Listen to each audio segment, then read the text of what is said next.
Salam sejahtera semua, saya Nadia.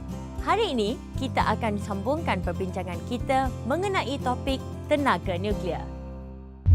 Tindak balas nuklear mampu menghasilkan jumlah tenaga yang banyak berbanding tindak balas kimia.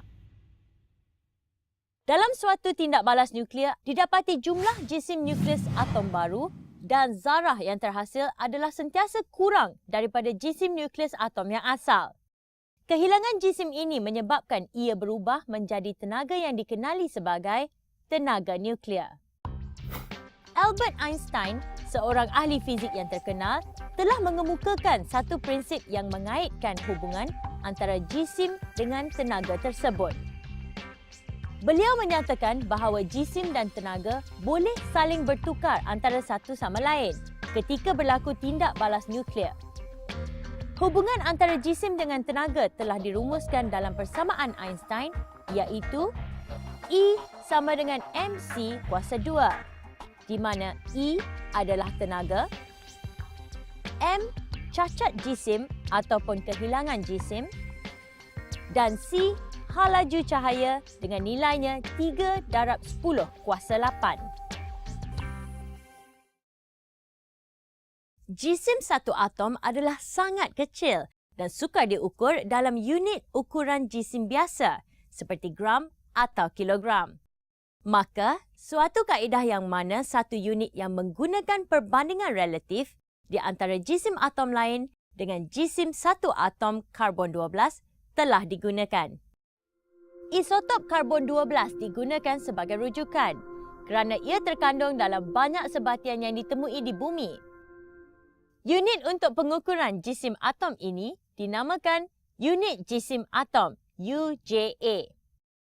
Jisim satu atom karbon 12 sama dengan 1.993 darab 10 kuasa negatif 26 kilogram. Satu UJA ditakrifkan sebagai jisim yang sama dengan 1/12 daripada jisim atom karbon 12, iaitu 1 UJA sama dengan 1/12 darab 1.993 darab 10 kuasa negatif 26 kilogram. 1 UJA sama dengan 1.66 darab 10 kuasa negatif 27 kilogram. Ada dua jenis tindak balas yang menghasilkan tenaga nuklear yang menyebabkan penyusutan jisim ini. Tindak balas ini ialah pembelahan nukleus dan pelakuran nukleus. Pembelahan nukleus ialah satu tindak balas di mana satu nukleus yang berjisim besar dipecahkan kepada dua atau lebih nukleus yang baru yang lebih ringan dan lebih stabil. Apabila proses ini berlaku, terdapat cacat jisim atau kehilangan jisim. Jisim yang telah hilang itu berubah kepada tenaga. Proses pembelahan nukleus boleh diwakili oleh pembelahan nukleus uranium-235. Apabila satu nukleus uranium-235 yang berjisim besar dibedil oleh satu neutron, pembelahan nukleus telah berlaku supaya menghasilkan nukleus yang lebih ringan dan stabil. Nukleus-nukleus barium 141 dan krypton 92 yang lebih ringan serta 3 neutron baru akan dihasilkan. Jumlah jisim yang dihasilkan selepas tindak balas semakin berkurang. Ini bermakna berlaku kehilangan jisim yang dikenali sebagai cacat jisim. Jisim yang telah hilang selepas proses ini berubah kepada tenaga haba mengikut persamaan Einstein seperti berikut. E sama dengan mc kuasa 2. E adalah tenaga yang terbebas dalam joule. M adalah cacat jisim atau kehilangan jisim dalam kilogram. Dan C pula adalah hal laju cahaya. Tindak balas ini menunjukkan satu persamaan bagi pembelahan nukleus uranium-235. Proses pembelahan nukleus uranium akan menghasilkan 3 neutron. Jika setiap neutron tersebut membelah satu lagi nukleus uranium yang lain, ia akan menghasilkan 3 lagi neutron. Jika perkara ini berlaku secara berterusan, Tindak balas pembelahan nukleus akan berlaku secara berulang kali dan dipanggil tindak balas berantai. Maka, semakin besar jumlah tenaga yang dihasilkan.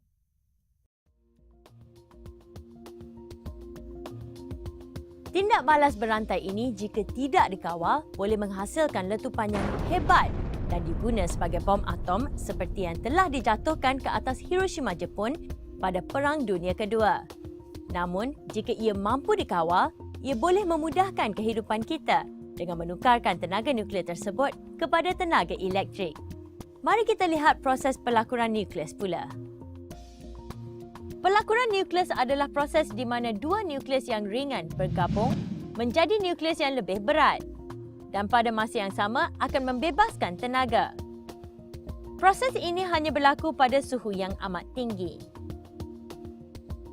Contoh proses pelakuran nukleus boleh ditunjukkan dalam persamaan berikut. Tenaga yang terhasil semasa pelakuran nukleus adalah disebabkan adanya kehilangan atau penyusutan jisim.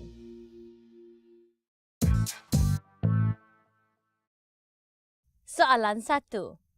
Persamaan di bawah adalah contoh kepada suatu proses pembelahan nukleus. Hitungkan tenaga yang dibebaskan jika nilai cacat jisim ialah 0.305 UJA. 1 UJA sama dengan 1.66 darab 10 kuasa negatif 27 kilogram. Penyelesaian. Mula-mula, tukar unit cacat jisim kepada kilogram. 0.305 darab 1.66 darab 10 kuasa negatif 27 sama dengan 5.06 darab 10 kuasa negatif 28 kilogram. Kemudian, masukkan nilai jisim ke dalam persamaan E sama dengan MC kuasa 2.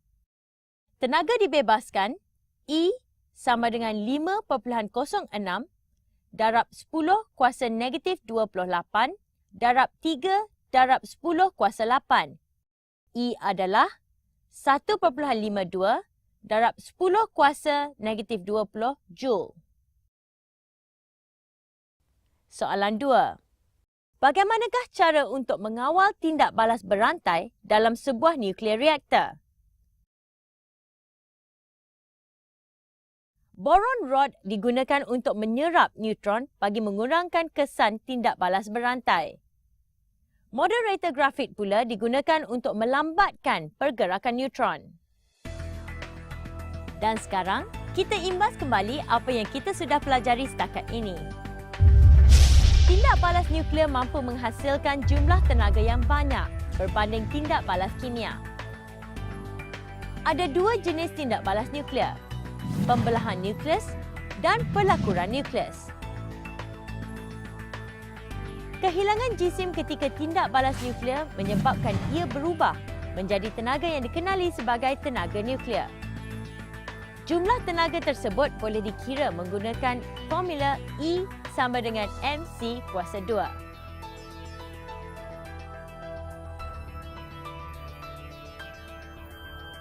Sekian sahaja dari saya, Nadia. Jumpa lagi dalam sesi yang lain.